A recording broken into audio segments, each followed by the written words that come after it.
Hello and welcome to knowledge zone channel. आज हम discuss करेंगे न्यूजीलैंड के इलेक्शन के बारे में, जहां पर जेसिंडा आर्डर्न की लेबर पार्टी ने इलेक्शन को स्वीप किया है with more than 61 seats.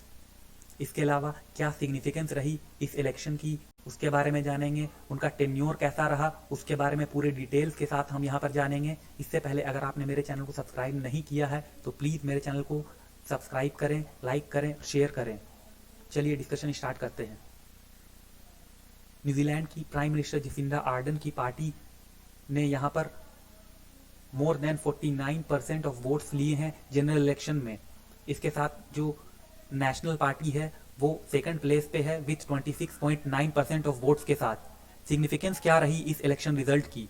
Ardern की पार्टी ने यहाँ पर जीते हैं मेजॉरिटी सीट्स और वो बिगेस्ट पार्टी रही है ओवर 50 ईयर्स। इसके अलावा पहली बार ऐसा हुआ कि उनकी पार्टी जो है वो अकेले गवर्न करेगी since New Zealand move to mixed member proportional representation electoral system. इसके अलावा 50% ऑफ वोट जो है वो उनकी पार्टी को मिले हैं और मोर देन 61 सीट जो कि पार्लियामेंट्री मेजोरिटी के लिए चाहिए वो उनकी पार्टी को मिली है। जेसिंडा आर्डन के बारे में जान लेते हैं। आर्डन जो है उनको देखा जाता है एक कंपैशनेट लीडर के तौर पर। वो 40th prime minister of New Zealand बनी थी इन 2017। इसके अलावा वो लीडर रही हैं लेबर पार्टी की। उनका जन्म हैमिल्टन में हुआ था और उनकी अपब्रिंगिंग जो है वो रूरल एरिया में हुई थी। इसके बाद उन्होंने वाइकाटो यूनिवर्सिटी से स्टडी की, जहां पर उन्होंने कम्युनिकेशन किया in politics and public relation में। आर्डन ने बहुत छोटी उम्र से ही पॉलिटिक्स ज्वाइन की। उन्होंने लेबर पार्टी को 18 साल की उम्र में ज्वाइन किया। इसके बाद उन्होंने 2008 में न्यूजीलैंड की पार्लियामेंट में पहली बार अपना कदम रखा।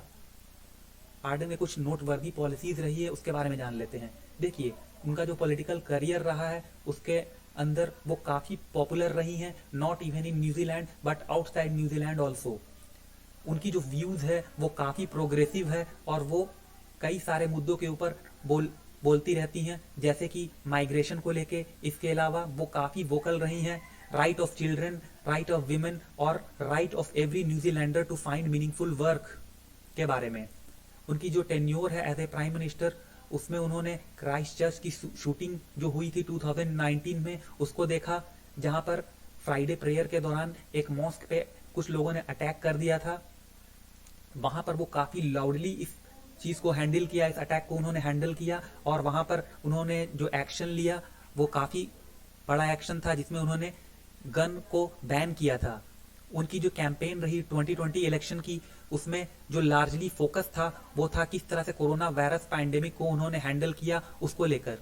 यहाँ पर उन्होंने अनाउंस किया कि उनकी कंट्री से जो कम्युनिटी ट्रांसमिशन है वो एंड हो चुका है in the month of May. जबकि दूसरी डेवलप कंट्री जहां पर कोरोना वायरस का फर्स्ट सर्ज देखने को मिल रहा था, वहीं न्यूजीलैंड में कोरोना वायरस का ऑलमोस्ट एंड हो चुका था। अगर केसेस की बात की जाए तो लगभग 2000 केसेस कोरोना वायरस के न्यूजीलैंड में देखने को मिले थे, जिसमें रफली 25% की डेथ हुई थी। आर्डन जो है वो क्लाइमेट चेंज को लेकर भी काफी वोकल रही हैं। उन्होंने न्यूजीलैंड के पार्लियामेंट में जीरो कार्बन एक्ट को पास किया था, जिसमें कमिट किया गया है कि न्यूजीलैंड 2050 या उससे पहले जीरो कार्बन एमिशन के टारगेट को अचीव कर लेगा। उनकी बिलीव है कि क्लाइमेट चेंज जो है वो बिगेस्ट चैलेंज है इस समय का, सो इससे निपटना काफी जरूरी है। उनके क्रिटिक्स उनसे कुछ चीजों पर नाराज हैं, जैसे कि उन्होंने अपने इलेक्शन में प्रॉमिस किया था कि वो पॉलिसी यहाँ पर लेकर आएंगे जिसमें इम्पैक्ट ऑफ इनइक्वलिटी पर ध्यान दिया जाएगा। इसके अलावा किस तरह से चाइल्ड पॉवर्टी को रिड्यूस किया जाए उसके लिए मेजर्स ली जाएगी। तो ये सारी चीजें जो हैं उसको लेकर के उनके क्रिटिक्स उनसे अनहैप्पी हैं। तो ये थी सारी news parliamentary election of New Zealand के बारे में। Thank you very much for discussion.